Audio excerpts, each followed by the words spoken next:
On the morning of October 9th, 2020, Jamie Faith walked out of his home in the Oak Cliff neighborhood of Dallas with his wife, Jennifer, and their dog, Maggie. It was early, a little after 7:30 a.m., and the street was calm like any other weekday morning. This walk was part of their routine, something they had done many times before, without fear or concern. They had barely made it past the house next door when everything changed. A man approached them from behind without warning. There was no argument, no shout, and no struggle. The man raised a gun and fired repeatedly at Jamie Faith. 7 bullets struck Jamie in seconds. 3 hit his head, 3 hit his chest, and 1 hit his groin. The shots were loud and rapid, echoing through the quiet neighborhood. Jamie collapsed onto the street and died where he fell, just steps away from his front door. This was not a moment of chaos or confusion. It was fast, direct, and brutal. Anyone who heard the gunfire knew instantly that something terrible had happened.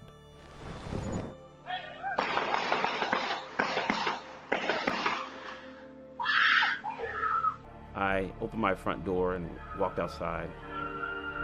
What happened? Bro, you got me. I walked to the end of my walkway. Call the police. After shooting Jamie, the gunman did not flee right away. Instead, he turned toward Jennifer Faith. She tried to run, but he caught her and forced her to the ground. According to Jennifer, the attacker took out duct tape and wrapped her wrists while she screamed for help. He then tried to take her rings, spending time removing them before finally giving up. He did not enter the house. He did not search for valuables. After that, he ran to a black pickup truck parked nearby and drove away. The truck was later described as a black Nissan Titan with a large white letter T on the rear window. That small detail would become one of the most important clues in the case. Jamie Faith lay motionless in the street. Jennifer was left bound and crying nearby. The scene looked controlled, not rushed, and deeply disturbing.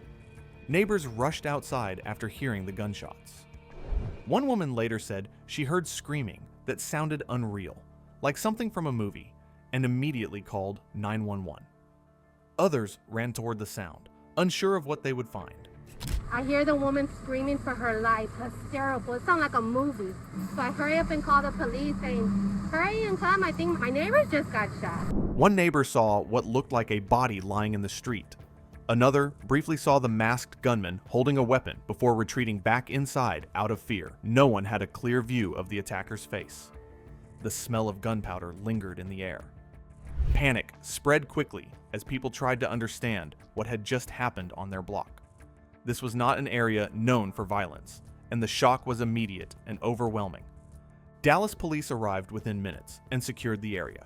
They found Jamie Faith dead at the scene, surrounded by shell casings. Jennifer Faith was treated as a victim and later taken in for questioning. Even at first glance, detectives felt something was off. This did not look like a robbery gone wrong. The number of shots, the placement of the wounds, and the calm way the attacker handled Jennifer all suggested something more deliberate. 7 shots in broad daylight, followed by duct tape, raised serious questions. Investigators began to consider the possibility that this was a targeted killing rather than a random crime. As police worked the scene, they also began learning more about the victim. Jamie Faith was a technology director at American Airlines who had moved to Dallas a few years earlier for work. Originally from Wisconsin, Jamie was known by friends and colleagues as friendly, dependable, and quietly generous. Jamie was married to Jennifer Faith, a speech therapist. The couple had been together for 15 years and were raising a teenage daughter, Amber, whom Jamie had legally adopted after their marriage. Friends described Jamie as deeply devoted to his family and proud of the life they had built together. There were no known enemies, no financial disputes, and no history of violence in his life. Nothing about Jamie suggested he was a target. The more investigators learned about him, the more confusing the crime became. There was no obvious motive, which made the brutality of the killing even more disturbing. One of the most haunting pieces of evidence came from Jamie's own front door security camera. The footage showed Jamie and Jennifer leaving their home early that morning with their dog Maggie. It was an ordinary scene, calm, routine, unremarkable. frozen in time just seconds before the shooting. Nearby surveillance cameras picked up images of a truck leaving the area shortly after gunfire was reported. The license plate could not be seen, but the vehicle stood out. A black Nissan Titan with a white T decal on the back window. Investigators quickly focused on tracking that truck, believing it would be the key to identifying the killer. Jennifer Faith told police the attacker was a stranger who ambushed them during the walk. She said the shooting was sudden and terrifying. Audio from nearby cameras captured her screaming during and after the attack, and she appeared visibly distraught when officers arrived. But as detectives reviewed the details, small inconsistencies began to stand out. The attacker took time to tape Jennifer's wrists, yet made only a limited attempt to steal jewelry. Jamie was shot multiple times at close range, an execution-style killing that did not align with a spontaneous street robbery. These details raised quiet concerns. Investigators began looking more closely at Jennifer's background and personal relationships, not as a direct accusation, but because the facts demanded it. Tips from the public about similar vehicles started coming in. Eventually, authorities traced a black Nissan Titan with a white T decal to a man living on a rural property in Cumberland Furnace, Tennessee. His name was Darrin Lopez. Lopez was a retired Green Beret and former Army medic who had completed 6 deployments to Iraq. According to federal investigators, he had earned a Purple Heart and a Bronze Star and had suffered a traumatic brain injury during his military service. By the time of the shooting, Lopez was living a largely isolated life. He had separated from his wife in 2018 and was residing on a large farm during the COVID-19 pandemic with 2 of his daughters. His attorney later described him as increasingly withdrawn, spending much of his time alone on his computer. What stunned investigators was not just the match to the truck, but Lopez's direct connection to Jennifer Faith. Detectives discovered that Jennifer Faith and Darrin Lopez had known each other since high school. They had dated as teenagers and even attended prom together in 1990. During her marriage to Jamie, Jennifer reconnected with Lopez after years of no contact. According to prosecutors, Lopez found Jennifer on LinkedIn during the pandemic and sent her an email. That message reopened a door that had been closed for decades. What followed was a 7-month emotional affair, prosecutors said. The relationship quickly intensified. Investigators later determined the pair exchanged tens of thousands of messages, emails, and phone calls. Jennifer told almost no one about this relationship. To friends, family, and coworkers, she appeared to be a devoted wife, and later a grieving widow searching for answers. Behind the scenes, however, investigators would come to believe that this secret connection was not just relevant, it was central to understanding how Jamie Faith ended up dead in his own neighborhood. As investigators dug deeper, they uncovered a disturbing pattern. Jennifer had told Lopez that her husband Jamie was abusing her physically and sexually. She claimed she was trapped and in danger. To support these claims, Jennifer created fake email accounts. Some appeared to come from Jamie himself. Others were made to look like messages from a concerned friend. These emails described horrific abuse and included photographs of injuries. Investigators later learned the photos were either old injuries from years earlier or stock images taken from the internet. None of the abuse claims were true. Lopez believed the messages. He believed Jennifer was going to be killed if he did not act. According to investigators, Jennifer eventually told Lopez that the only way she would be safe was if Jamie were dead. The two discussed details quietly over messages and calls. On October 8, 2020, Lopez drove from Tennessee to Texas. He arrived in Dallas and waited near the Faith's home. The next morning, as Jamie and Jennifer stepped outside for their walk, Lopez carried out the shooting exactly as planned. After the murder, Jennifer allowed police to search her phone, believing she had erased all traces of her communication with Lopez. She had not. Investigators recovered key information, including Lopez's name, address, and fragments of their relationship. They also obtained Lopez's phone and financial records, which placed him at the scene of the crime. Cell phone data showed his drive from Tennessee to Texas and back. Surveillance confirmed his truck. The T sticker matched perfectly. The evidence stacked quickly and heavily. On January 11th, 2021, Darrin Lopez was arrested during a traffic stop in Tennessee. Inside his home, investigators found the gun used to kill Jamie Faith. Ballistics tests confirmed it matched the shell casings found at the murder scene. That same day, Jennifer Faith was brought in for questioning again. Investigators confronted her with evidence she could no longer explain. I feel that you're telling me some things, but at the same time, I feel like that there are a lot of things that you're leaving out. And me personally, in my heart, I believe that you knew what happened that day. I really do. I wanted to But the find the same person. guy that killed your husband, Jennifer, is the same guy that you're communicating with every day. You had over 24,000 text messages and calls. You said that there was no connection. I asked you earlier if you were having an affair or were cheating on Darrin. On Darrin, no. I'm not Darrin, I'm sorry, but on Jamie, right? Okay. So you said, so I have no idea, and you said this to your friend Tina. You said, I have no idea when I'm going to be able to talk to you on the phone, but I'm pretty much having full-blown emotional affair. And then another thing that's very striking, you told Tina that he has a 5-year plan on how y'all are going to be together. So, go ahead. Yes, at the beginning, and that's what I told you, the emotions were very strong. But I put a stop to it because of my relationship with my husband, who I was very much in love with. Right. You put a stop to it back in August, but then it picked back up. August the 6th, Tina said to Jim, she asked you, she said, you still talking to that guy? You responded, I put the brakes on. Yeah. And said Jane was so hurt and internalizing everything, I just couldn't do it to him.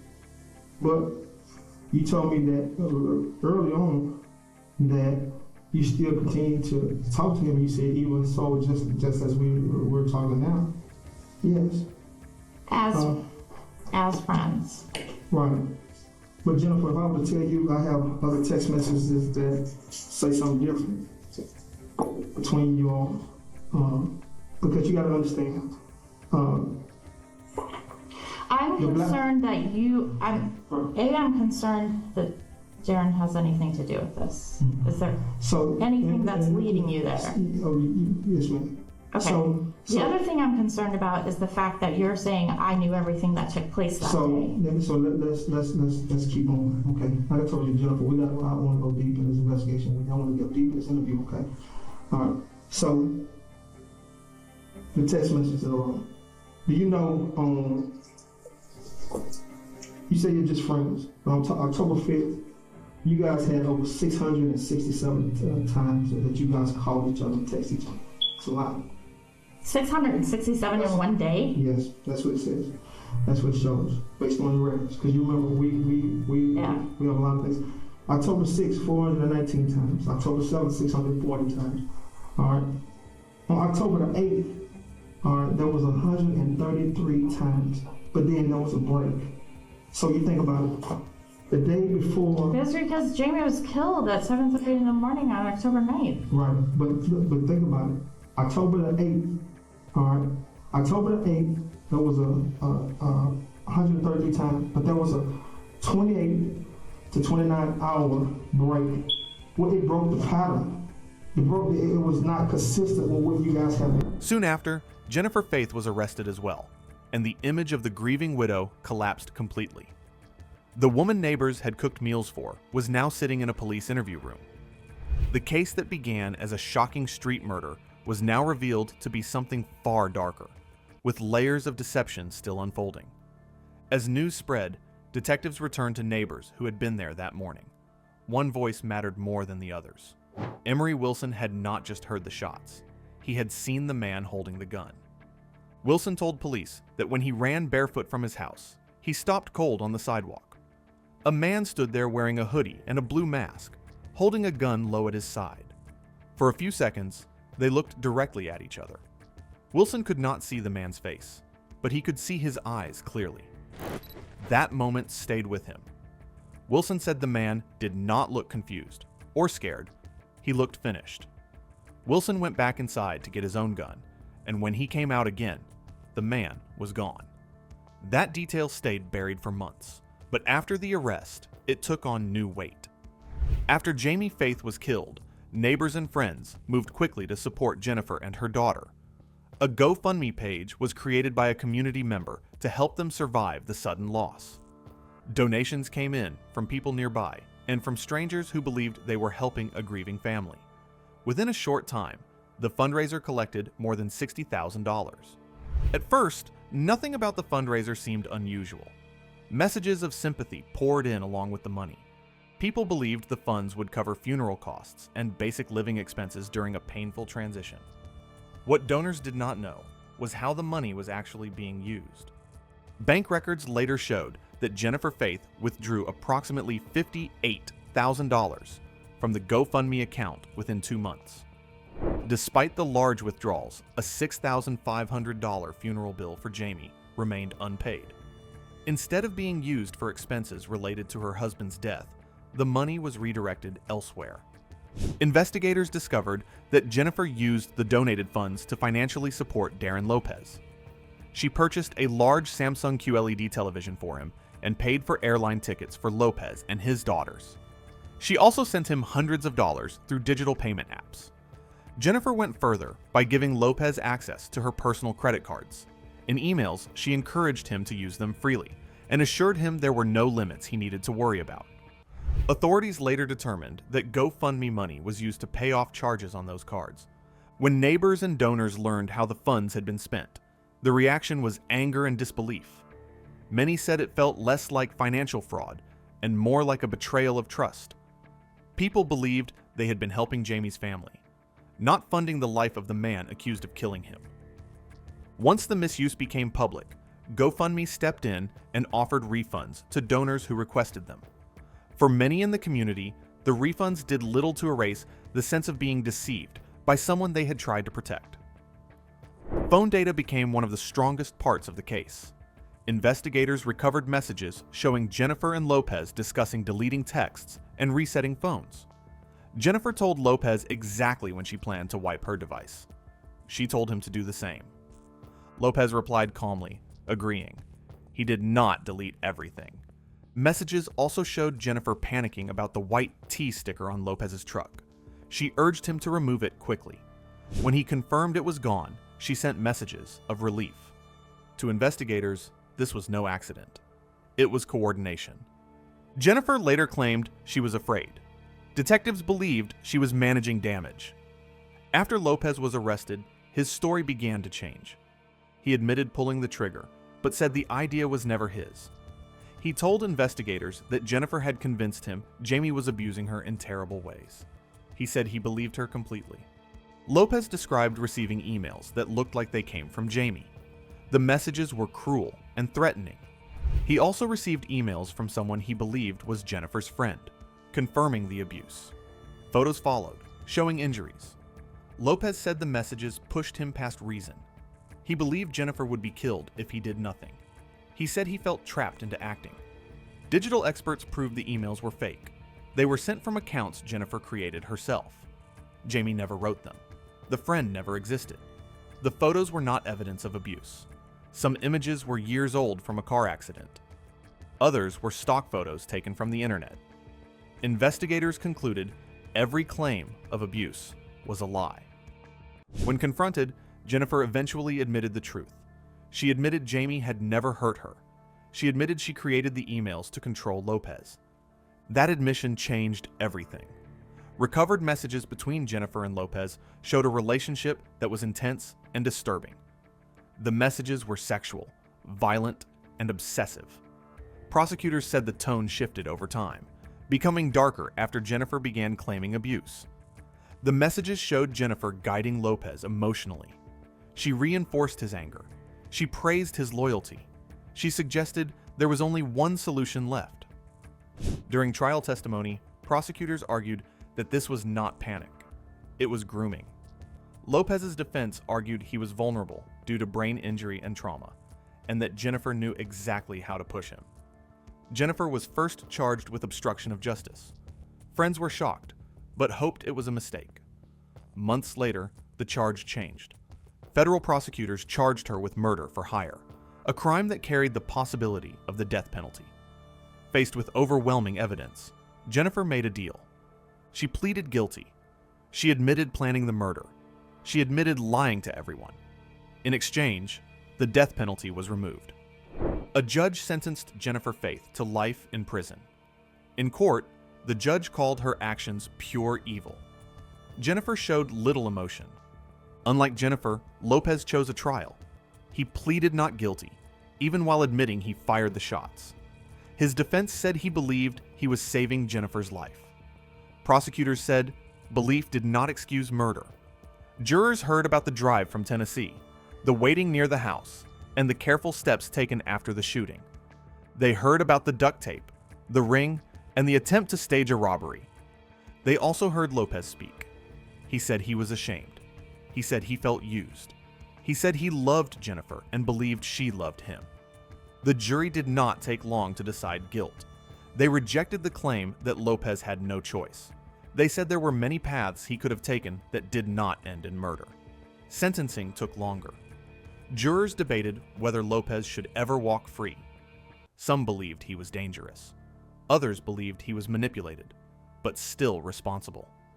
They settled on 62 years in prison. After sentencing, Lopez spoke publicly. He apologized to Jamie's family. He said he would never forgive himself. He repeated that Jennifer had tricked him. Jennifer, already in prison, continued to write messages, claiming she never lied. Prosecutors presented those letters as proof she still refused full responsibility. The community that once stood together remained divided, unsure how someone so trusted had carried such a secret so far. People who knew Jamie Faith remember him as kind, open, and generous in everyday life. He showed up for others without needing attention, and he treated people with respect in quiet, consistent ways. Friends say the loss left a real absence that cannot be filled, especially for Amber, who carries his name and his memory forward. Those closest to him believe Jamie should be remembered for the life he lived, the love he gave, and the person he was, not for the way his life ended. If this story stayed with you, share your thoughts in the comments. Subscribe for more true stories told clearly, carefully, and without distortion.